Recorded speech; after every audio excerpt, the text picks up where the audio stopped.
মই এইফালে ৰুটি বনাব লৈছোঁ উৰহি ৰুটি আমাৰ ভাষাত কি কয় জানে চিমি ৰুটিটো মই চিমি ৰুটি বুলিয়ে কৈছোঁ দেই তাৰপৰা চিমি ৰুটি বনাবলৈ দেখিছেন তেল গৰম হ'ব দি ল'লোঁ তাৰপিছত এনেকুৱা দি ধুনীয়াকৈ হাতেৰে এইখিনি এনেকৈ বহল কৰি দিম বহুত ভাল লাগে খাই এতিয়া আকৌ আমাৰ এইটো ঘৰত ফেভৰেট হৈ গৈছে আমাৰ যেতিয়া তেতিয়া এতিয়া বনিয়ে থাকিব মানে যেতিয়ালৈকে ঠাণ্ডা থাকে আৰু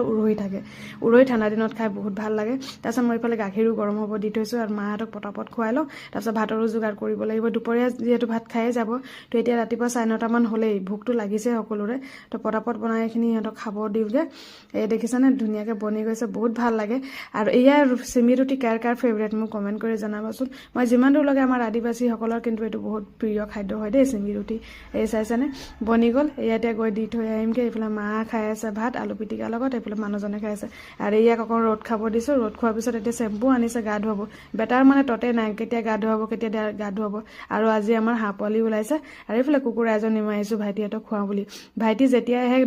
এদিনো খোৱাই নাই সেইকাৰণে আজি ভাবিছোঁ আজি কুকুৰা এটা মাৰি দিওঁ ভাত খুৱাই পঠিয়াওঁ আৰু লগৰ এজন যিহেতু লৈ আহিছে তাৰপিছত লাগি গৈছে ভাগিনে আৰু মোমাই গাড়ী ধুবলৈ মানে মামাৰ প্ৰতি তাৰ মৰমটো বহুত বেছি ল'ৰাৰ সেইকাৰণে মানে হেঁপাহ গাড়ী ধোৱা এটা হেঁপাহ